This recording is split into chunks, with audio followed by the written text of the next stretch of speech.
নমস্কাৰ সকলোকে মোৰ ইউটিউব চেনেলটিলৈ স্বাগতম জনাইছোঁ। আজি অসমৰ মাননীয় শিক্ষামন্ত্ৰী ৰণোজ পেগু ডাঙৰীয়াই ছ'চিয়েল মিডিয়াত প্ৰকাশ কৰা এটা বাৰ্তাত দেখা গ'ল যে বিদ্যালয়সমূহত শিক্ষকসকলৰ ৰেচনেলাইজ প্ৰক্ৰিয়াটোৰ শুভাৰম্ভ কৰিব। যিহেতু বিদ্যালয়সমূহৰ কাৰণে এইটো বহুত ডাঙৰ এটা সমস্যা হৈ আছিল। কিছুমান বিদ্যালয়ত শিক্ষা হেতু এপত যেতিয়া উপস্থিতিৰ কথাটো বাধ্যতামূলক কৰা হৈছিল, তেতিয়াৰ পৰা কিছুমান শিক্ষকে এখন বিদ্যালয়ত এটেচমেণ্টত শৈক্ষিক ছাপোৰ্ট বা সমৰ্থন প্ৰদান কৰি আছিল, ক্লাছখিনি আগবঢ়াই আছিল। কিন্তু যেতিয়া পুৰণা বিদ্যালয়খনলৈ ঘূৰি যোৱাৰ নিৰ্দেশনা প্ৰদান কৰা হৈছিল এটেচমেণ্টত থকা শিক্ষকসকল, তেতিয়া কিছুমান বিদ্যালয়ত ছাত্ৰ ছাত্ৰী অনুপাতে শিক্ষকৰ যথেষ্ট অভাৱ সৃষ্টি হৈছিল, যিটোৰ কাৰণে শিক্ষকৰ লগতে স্থানীয় অভিভাৱক বা পিতৃ মাতৃসকলেও বিভিন্ন কৰ্তৃপক্ষৰ সময়ে সময়ে আহ্বান জনাইছিল যে আমাক ছাত্ৰ ছাত্ৰী অনুপাতে শিক্ষক দিব লাগে। আৰু এইটো ব্লক বা ডিষ্ট্ৰিক্ট পৰ্যায়ৰ বিষয়াসকলে যদিও সেই অভাৱ অভিযোগবিলাক পাই আছিল, কিন্তু তেওঁলোকে সেই অভাৱ অভিযোগ পূৰণ কৰাৰ ক্ষেত্ৰত আগবাঢ়ি যোৱা নাছিল। যিহেতু শিক্ষামন্ত্ৰীয়ে আজিৰ পৰা অলপ দিনৰ আগতে তেওঁ প্ৰকাশ কৰিছিল যে শিক্ষা হেতুৰ জৰিয়তে যে শিক্ষকসকলক ৰেচনেলাইজ প্ৰক্ৰিয়াৰে সমবিতৰণৰ ব্যৱস্থা কৰা হ'ব।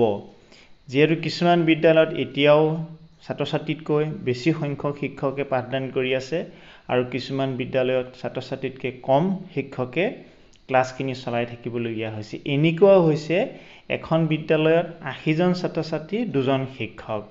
এজন শিক্ষকৰ যদি কেতিয়াবা মেডিকেলি বা গা অসুখ হৈছে, স্কুললৈ আহিব পৰা নাই, তেতিয়াহ'লে এজন শিক্ষকে ৮০জন ছাত্ৰ ছাত্ৰীক পাঠদান দি থাকিবলগীয়া পৰিৱেশ এটা সৃষ্টি হৈছে, য'ত FLN বা ECCৰ নিচিনা এনেকুৱা প্ৰভাৱশালী ব্যৱস্থাবিলাক বিদ্যালয়সমূহত কাৰ্যকৰী হৈ থাকোঁতে এজন শিক্ষকে কিমান গুণগত শিক্ষাৰে ছাত্ৰ ছাত্ৰীসকলক শিক্ষা প্ৰদান কৰিব, সেইটো এটা বহুত ডাঙৰ সমস্যা হৈ আছিলে।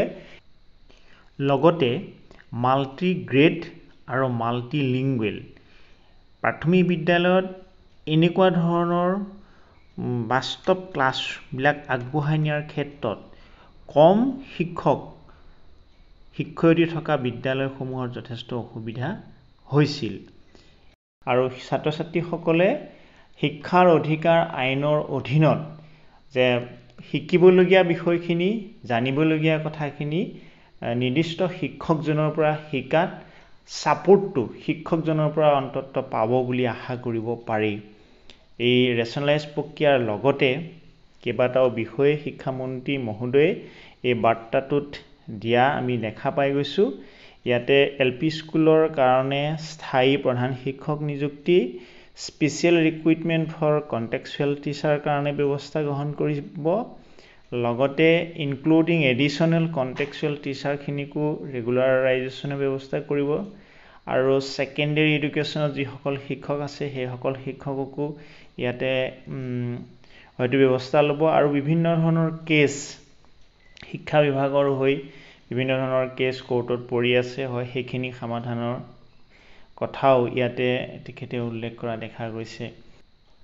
মূলতঃ এটা কথা খুব উল্লেখযোগ্য, যদি ৰেচনেলাইজ প্ৰক্ৰিয়াটো খুব ভাল ধৰণে বিদ্যালয়সমূহত হৈ উঠে, তেতিয়া নিশ্চিতভাৱে বহু ছাত্ৰ ছাত্ৰীৰ কাৰণে ভাল হ'ব আৰু বহু ছাত্ৰ ছাত্ৰী প্ৰকৃত শিক্ষকজনৰ পৰা পাবলগীয়া বিষয়বস্তুখিনি ছাত্ৰ ছাত্ৰীসকলে শিকি ল'ব পাৰিব। আশা কৰোঁ আপোনালোকে ভিডিঅ'টো চাই ভাল পাইছে, আৰু যদি চাই ভাল পাইছে তেতিয়া ছাবস্ক্ৰাইব কৰি দিব। ধন্যবাদ।